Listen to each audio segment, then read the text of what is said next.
சூப்பரான டேஸ்டான bread pakoda evening snacks எப்படி செய்கிறது அப்படிங்கிறத நம்ம பார்க்க போகிறோம். குழந்தைங்க ஸ்கூல் விட்டு வந்ததும் என்ன ஸ்நாக்ஸ் கொடுக்கணும் அப்படின்னு எல்லாருக்குமே ரொம்பவே கன்ஃபியூஷனாக இருக்கும். அந்த டைமில் உங்கள்கிட்ட பிரெட் இருந்துச்சு அப்படின்னா பிரெட் பகோடா இந்த மாதிரி ட்ரை பண்ணி பாருங்கள். எப்படி செய்யலாம் அப்படிங்கிறத நம்ம பார்க்கலாம். இப்போ பிரெட்டை வந்து சின்ன சின்னதாக நம்ம கட் பண்ணிக்கலாம்.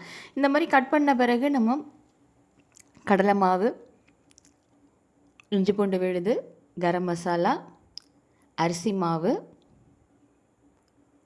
காரத்தூள், மல்லித்தூள், வெங்காயம்,